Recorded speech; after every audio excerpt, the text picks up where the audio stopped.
ഇന്നത്തെ എപ്പിസോഡിന്റെ റിവ്യൂയിലേക്ക് എല്ലാവർക്കും സ്വാഗതം. അങ്ങനെ മുത്തശ്ശനും ജയനും ആദർശം കൂടി ഇരുന്ന് സംസാരിച്ചുകൊണ്ടിരിക്കുകയാണ് കേട്ടോ.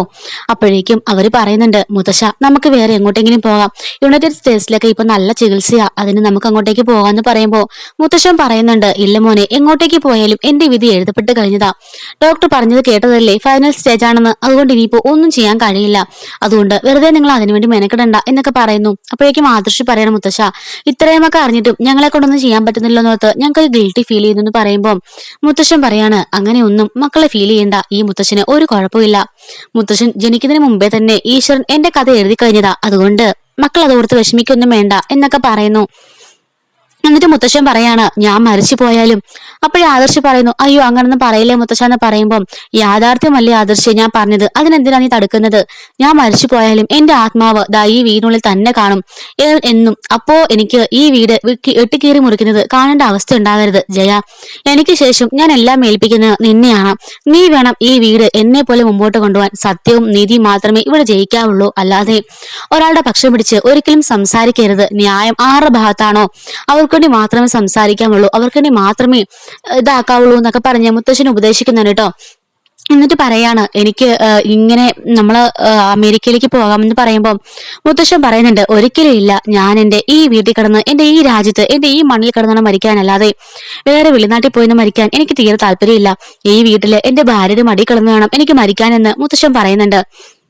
അതിനുശേഷം മുത്തശ്ശൻ പറയാണ്, ആദർശേ, നയനമോളെ നീ ഒരിക്കലും സങ്കടപ്പെടുത്തരുത്, അവള് വന്ന വഴി വളഞ്ഞതായിരിക്കാം, പക്ഷെ ആ പാവം അതൊന്നും അറിഞ്ഞതല്ല, അവർ വീട്ടുകാർ ചെയ്തതല്ലേ, ആ പാവം അതിലൊക്കെ വന്ന് പെട്ടുപോയെന്നല്ലേ ഉള്ളൂ. അത് കഥകളെല്ലാം നിനക്ക് നന്നായിട്ട് അറിയാവുന്നതല്ലേ, പിന്നെ നീ എന്തിനാ അവളെ ഇങ്ങനെ വിഷമിപ്പിക്കുന്നത്? അവളെ ഒരിക്കലും വിഷമിപ്പിക്കാൻ പാടില്ല, ദൈവഭക്തിയുള്ള കുട്ടിയാ അവള്. ഈ വീട്ടിൽ വന്നതിന് ശേഷം അവൾ ആർക്കെങ്കിലും എന്തെങ്കിലും ബുദ്ധിമുട്ടുണ്ടാക്കിയിട്ടുണ്ടോ? അവള് ഈ വീടിന് വേണ്ടി പറ്റുന്നതെല്ലാം ചെയ്യുന്നുണ്ട് അല്ലേ, അവളുടെ വീടിന് വേണ്ടിയും പറ്റുന്നൊക്കെ ചെയ്യുന്നുണ്ട്. അങ്ങനെയാ നല്ലൊരു പെൺകുട്ടി. അങ്ങനെയുള്ള അവളെ നീ ഒരിക്കലും തള്ളിക്കളയാൻ പാടില്ല, അവളെ കൈ മുറുകെ ചേർത്ത് പിടിക്കണം. ഇപ്പോ നീ കാണിക്കുന്ന സ്നേഹമൊക്കെ എനിക്ക് വേണ്ടിയാണെങ്കിൽ അങ്ങനെയല്ല വേണ്ടത്. അവളെ ആത്മാർത്ഥമാണ് നിന്നെ സ്നേഹിക്കണം. ഞാൻ പറഞ്ഞതുപോലെ എത്രയും പെട്ടെന്ന് ഒരു കുഞ്ഞുമാവേനെ നീ എനിക്ക് നൽകണം എന്നൊക്കെ മുത്തശ്ശൻ പറയുന്നുണ്ട് കേട്ടോ. അപ്പോഴേക്കും അങ്ങോട്ടേക്ക് മുത്തശ്ശി വരികയാണ്. എന്താ മുത്തശ്ശിനും മക്കളൊക്കെ ഒരു സംസാരം ചോദിക്കുമ്പം, ഒന്നുമില്ല, എനിക്കറിയാം എന്ന് പറയുമ്പം ആദർശ്, ഈശ്വര ഇനി മുത്തശ്ശി കേട്ട് കാണുമോ എന്ന് ഓർക്കുന്നു. നിങ്ങളെ ബിസിനസ്സുകാരിയൊക്കെ അല്ലേ പറയുന്നത്? അതെ, മുത്തശ്ശിന് കുറച്ചു ദിവസമായിട്ട് നല്ല ക്ഷീണമുണ്ട്, അതുകൊണ്ട് തന്നെ ബിസിനസ് കാര്യങ്ങളൊന്നും പറഞ്ഞ് ടെൻഷൻ എടുപ്പിക്കേണ്ട, മുത്തശ്ശി കുറച്ചേരം റെസ്റ്റ് എടുക്കട്ടെ, ഇങ്ങ് ബാന്നും പറഞ്ഞിട്ട് മൂർത്തിയെ വിളിച്ചുകൊണ്ട് മുത്തശ്ശി അകത്തേക്ക് കയറി പോവാണ്. ഇതേ സമയത്ത് തന്നെ ആദർശ് ജയനോട് പറയാണ്, അച്ഛാ മുത്തശ്ശൻ അങ്ങനെയൊക്കെ പറയും, പക്ഷെ എങ്ങനെയെങ്കിലും നമുക്ക് ട്രീറ്റ് ചെയ്യണ്ടേ? അപ്പോഴേക്കും ജയൻ പറയാണ്, ഞാനൊരു കാര്യം പറയാം, അങ്ങനെയാണെങ്കിൽ നമുക്ക് ഡോക്ടറെ ഇങ്ങോട്ട് വിളിച്ചു വരുത്താം, അവിടെയുള്ള ഡോക്ടറെ നമുക്ക് എന്നിട്ട് ഇവിടെ എല്ലാം സെറ്റ് ചെയ്യാം. ആദർശ് പറയാണ്, അത് നല്ല ഐഡിയ, അതാകുമ്പോൾ മുത്തശ്ശൻ സമ്മതിച്ചോളും, മറ്റാരും അറിയാതെ എങ്ങനെയെങ്കിലും നമുക്കതൊക്കെ സക്സസ് ആക്കാം എന്ന് ആദർശ് പറയുന്നു. ജയൻ പറയാണ്, അതും സത്യമാ, പിന്നെ മുത്തശ്ശൻ പറഞ്ഞത് കേട്ടല്ലോ, നിന്റെ കയ്യിലാണ് ഇനിയെല്ലാം. നീ നയനെ സ്നേഹിക്കുന്നത് ആത്മാർത്ഥമായിട്ടായിരിക്കണം. നിന്റെ അമ്മ പറഞ്ഞതും കേട്ടുകൊണ്ട് നീ ആ പാവത്തിന് തള്ളിക്കളഞ്ഞാല് മുത്തശ്ശൻ അതിലപ്പുറം വേദന കാണില്ല. മുത്തശ്ശൻ മരിച്ചു കഴിഞ്ഞിട്ട് നയനെ ഒഴിവാക്കാന്നാണ് നിന്റെ മനസ്സിലെങ്കില് മുത്തശ്ശന്റെ ആത്മാവ് എപ്പോഴും ഇവിടെ തന്നെ കാണുമെന്ന് പറഞ്ഞത് കേട്ടല്ലോ, ആ ആത്മാവിന് പോലും വേദന ഉണ്ടാക്കാൻ നീ ശ്രമിക്കരുത് എന്ന് ജയം പറയുന്നുണ്ട് കേട്ടോ. അങ്ങനെ ആദർശ് ആകെപ്പാടെ കൺഫ്യൂഷനിൽ അവിടെ ഇങ്ങനെ ഇരിക്കുന്നുണ്ട്. അതിനുശേഷം റൂമിലേക്ക് വരുമ്പോഴേക്കും നയന ഇങ്ങനെ ഓരോ ചോദ്യങ്ങളൊക്കെ ചോദിച്ച് ആദർശിനെ ബുദ്ധിമുട്ടിപ്പിക്കുന്നുണ്ട് കേട്ടോ. ബുദ്ധിമുട്ടിക്കുന്നതല്ല, തമാശക്കൊക്കെ അന്നായി ഇങ്ങനെ വന്ന് ചോദിക്കുന്നതാണ്. അപ്പോഴേക്കും ആദർശ് പെട്ടെന്ന് പൊട്ടിത്തെറിക്കാണ് കേട്ടോ. മുത്തശ്ശൻ എന്താ വയ്യാഴിക, നിങ്ങൾ എന്താ സംസാരിച്ചേ, അങ്ങനെയൊക്കെ നയന ചോദിക്കുന്നുണ്ട്. ഈ ഡിസൈന് അമ്മയ്ക്കല്ലായിരുന്നു ആദ്യം കൊടുക്കേണ്ടത്, ഇപ്പൊ അമ്മയുടെ വായിൽ നിന്നും കേൾക്കേണ്ടി വന്നില്ലേ, എങ്ങനെയൊക്കെ പറഞ്ഞ് നയന കുറെയൊക്കെ ആദർശനോട് പറയുമ്പം ആദർശ് പൊട്ടിത്തെറിച്ചോണ്ട് പറയാണ്, അതെ നിന്നെ മുത്തശ്ശൻ പറഞ്ഞോണ്ട് മാത്രമാണ് ഞാൻ വിളിച്ചോട് വന്നത്, അല്ലാതെ എനിക്ക് ഇഷ്ടം തോന്നിയിട്ടല്ല, ദയവ് ചെയ്ത് നീ എന്നെ ബുദ്ധിമുട്ടിക്കരുത് എന്നൊക്കെ പറഞ്ഞ് ആദർശ് ദേഷ്യപ്പെട്ടു പോകുമ്പോഴേക്കും നയനക്ക് നല്ല സങ്കടമാകുന്നുണ്ട്. നയനെ അങ്ങനെ മുഖം പാടിയിരിക്കുന്നത് കാണുമ്പം ആദർശിനെ പെട്ടെന്ന് പേടിയാകുന്നുണ്ട് കേട്ടോ.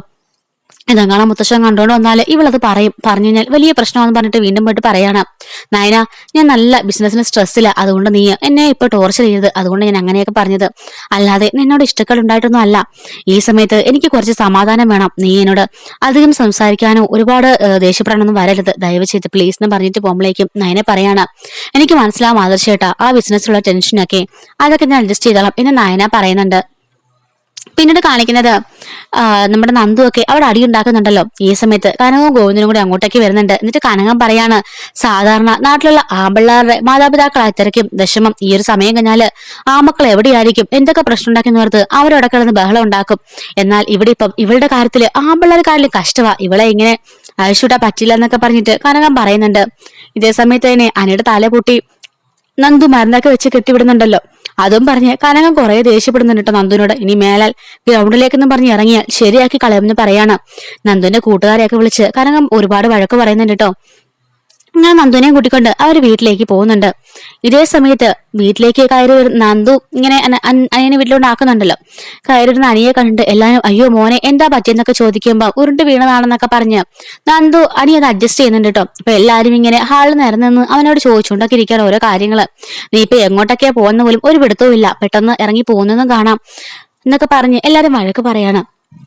ഇതേ സമയത്താണ് ഈ നന്ദു വിളിച്ചപ്പം അനാമികയോട് പറഞ്ഞിട്ടുണ്ടായിരുന്നല്ലോ അനിക്ക് ഇതുപോലെ തലയടിച്ച് പൊട്ടിച്ചു എന്നൊക്കെ പറഞ്ഞിട്ട്. അപ്പം അത് കേട്ട് അനാമിക ഒരു സമാധാനമില്ലാതെ അപ്പൊ തന്നെ അവിടെ നിന്ന് ഇറങ്ങി ഓടി അനന്തപുരിയിലേക്ക് വരികയാണ്.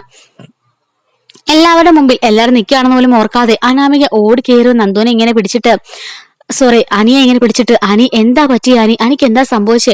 നന്ദു പറഞ്ഞപ്പം ഞാൻ ആകെപ്പാടെ ഇങ്ങ് പേടിച്ചു പോയി, എന്താ പറ്റിയെന്ന് പറ, തല എങ്ങനെ പൊട്ടിയെന്നൊക്കെ ചോദിച്ച് അനാമിക ഇങ്ങനെ വല്ലാണ്ട് ഇങ്ങനെ ടെൻഷൻ അടിക്കുന്നുണ്ട്. അപ്പോഴേക്കും എല്ലാരും ഇങ്ങനെ അനാമിക തന്നെ നോക്കി നിൽക്കുകയാണ് കേട്ടോ. അനാമിക അത് ഇന്ന് നന്ദു ഇങ്ങനെ അനി ഇങ്ങനെ പറയുന്നുണ്ട്, എന്താ അനി എന്താ പറ്റിയെന്ന് പറ എന്നും തലയിലേക്ക് ഇങ്ങനെ തൊട്ട് നോക്കി എനിക്ക് വേറെ എന്തെങ്കിലും കുഴപ്പമുണ്ടോ എന്നൊക്കെ ചോദിച്ച് വല്ലാണ്ട് ഇങ്ങനെ പേടിക്കുന്ന പോലൊക്കെ കാണിക്കുകയും ചെയ്യുന്നുണ്ട്. അപ്പോഴേക്കും നന്ദു വീട്ടുകാർ ചോദിക്കാണ് അല്ല മോളാരാ എന്ന് ചോദിക്കുമ്പോഴേക്കും ആണ് അനാമിക എല്ലാരെയും കുറിച്ച് ഓർക്കുന്നത്. ഞാന് അനിയുടെ ഫ്രണ്ടാണ് അനാമിക എന്ന് പറയുന്നു.